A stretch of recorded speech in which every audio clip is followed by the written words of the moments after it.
Era um dia cinzento, de chuva implacável. Maria, aos 46 anos, com o rosto marcado pela vida e o uniforme surrado, apertou o interfone daquela mansão imponente.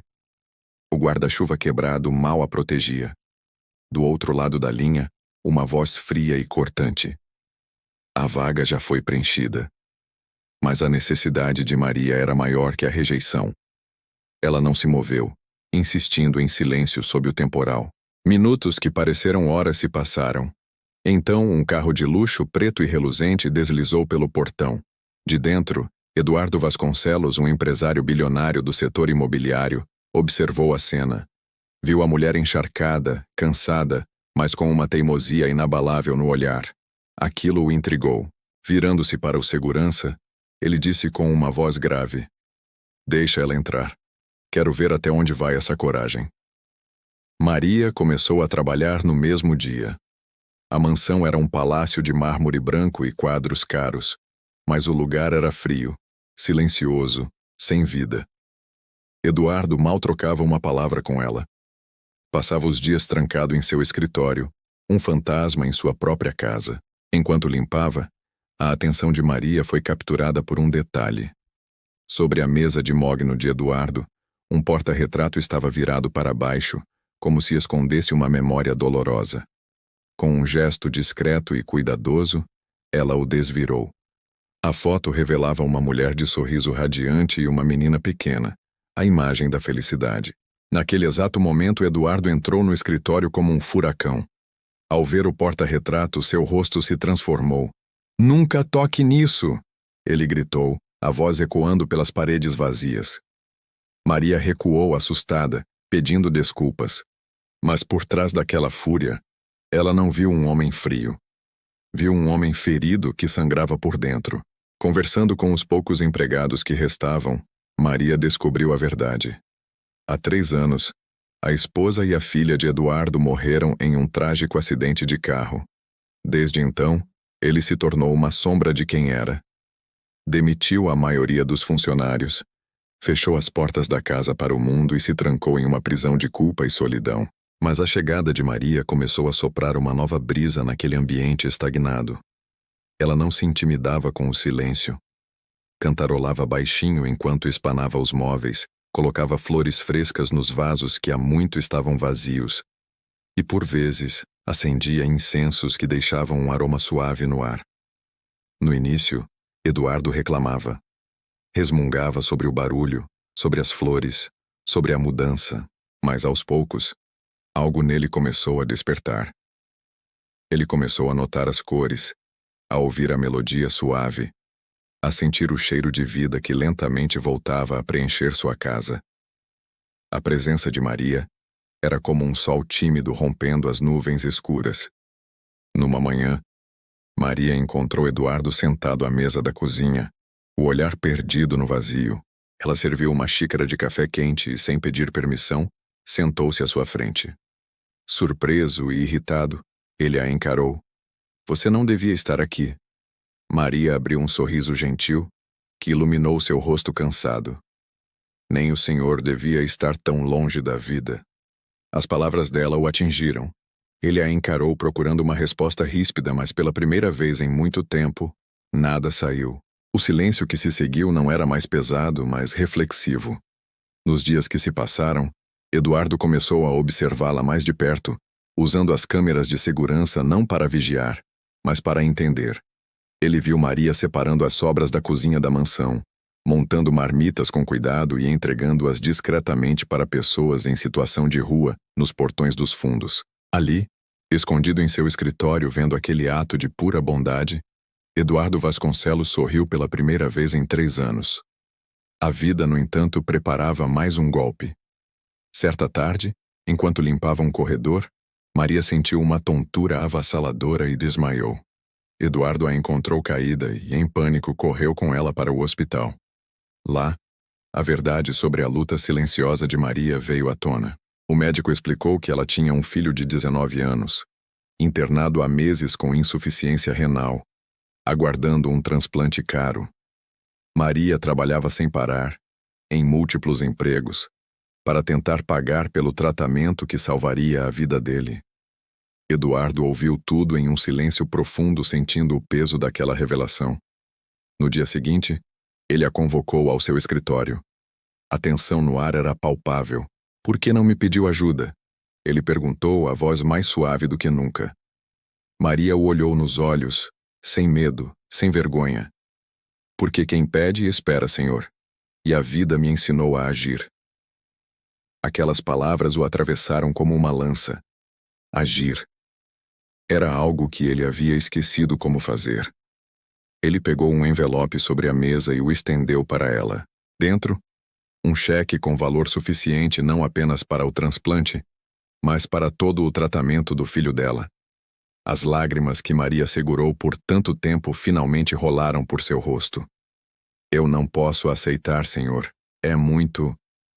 Eduardo a interrompeu, a voz embargada. Não é caridade, Maria. É gratidão. Você veio aqui para limpar a minha casa, mas foi a minha alma que ficou limpa. Com as mãos trêmulas ela aceitou. O que ele não sabia era que aquele gesto de gratidão não era um final, mas um começo. Aquele ato de bondade, nascido da dor e da redescoberta da esperança, mudaria o destino dos dois para sempre, unindo um bilionário que havia perdido tudo e uma faxineira que nunca desistiu de lutar.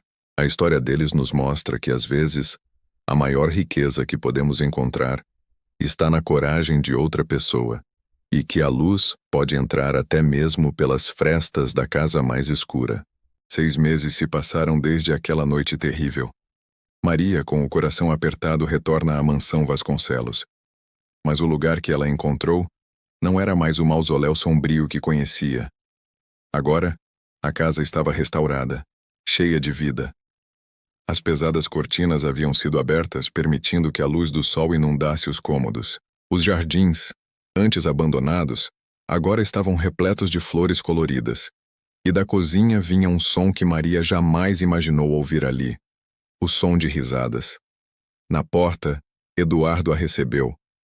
Não com a frieza de antes, mas com um abraço sincero. Um abraço que dizia mais do que 1000 palavras. Com os olhos marejados, ela conseguiu dizer: Meu filho. Ele recebeu o transplante. Ele está bem. Vivo, por sua causa. Eduardo a afastou gentilmente, segurando seus ombros e olhando fundo em seus olhos. Não, Maria. Vivo, por sua coragem. A transformação em Eduardo era visível. O homem antes frio e recluso agora organizava eventos beneficentes, doava fundos para hospitais e visitava comunidades carentes. Ele estava tentando, de alguma forma, pagar uma dívida que sentia com o mundo. Mas mesmo em meio a toda essa mudança, havia algo em seu olhar. Uma tristeza contida. Uma sombra que a nova luz em sua vida não conseguia dissipar completamente. Um dia, ele pediu que Maria o acompanhasse a um orfanato que ele havia ajudado a reformar. O lugar era simples, mas acolhedor. Durante seu discurso para as crianças e voluntários, Eduardo disse algo que tirou o fôlego de Maria. Hoje, eu entendo que a verdadeira riqueza não é o que guardamos para nós. É o que deixamos plantado no coração dos outros. Ele fez uma pausa, e seus olhos encontraram os de Maria na pequena plateia.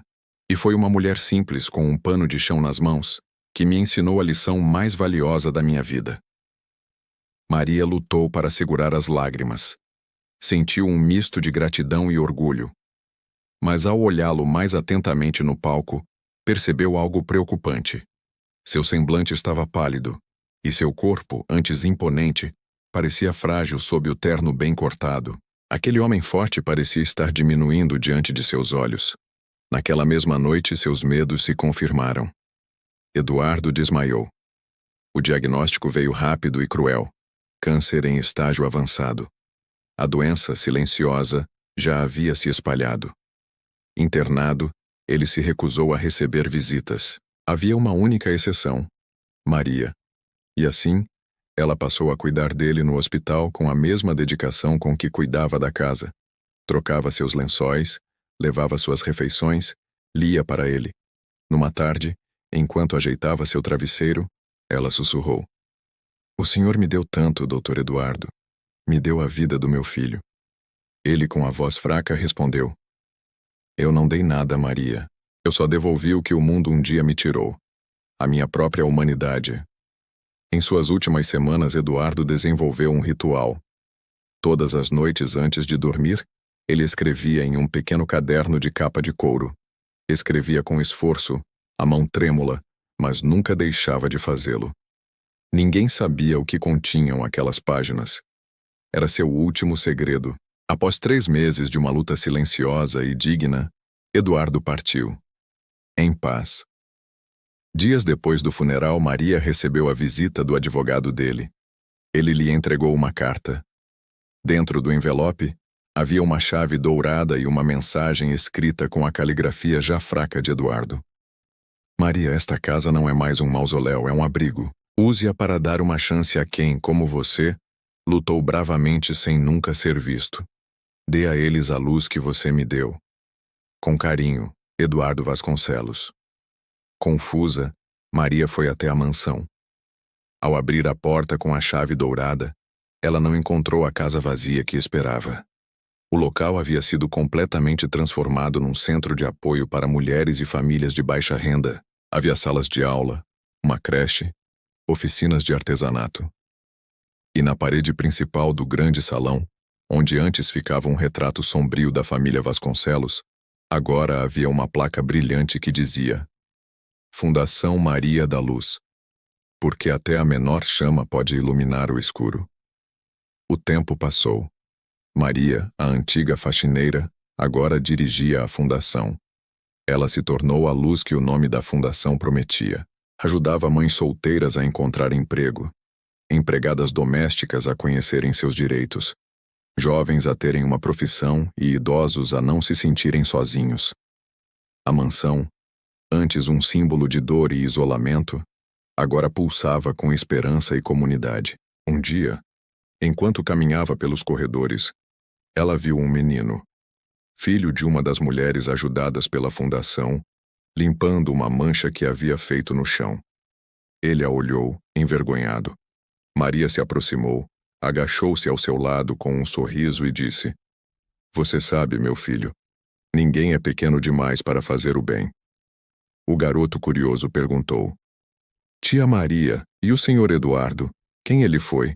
Maria olhou para o alto, para o teto daquela casa que agora abrigava tantos sonhos, e respondeu com a voz embargada pela emoção: Ele foi o homem que entendeu que, às vezes, quem limpa a casa, limpa também o coração. A vida, no fim, sempre coloca ricos e pobres no mesmo chão. O chão da dor, da perda e, principalmente, o da esperança. Mas é no ato de ajudar, de se doar sem esperar nada em troca, que descobrimos o verdadeiro ouro da alma. Porque toda grande casa, não importa o quão luxuosa seja, precisa de alguém que saiba limpar. Não apenas o mármore, mas o coração que vive dentro dela. Muito obrigado por assistirem até aqui. Se essa história tocou você de alguma forma, deixe o seu like e compartilhe com alguém que precisa ouvir essa mensagem. E claro, não se esqueça de se inscrever no canal para mais histórias como essa. Até a próxima.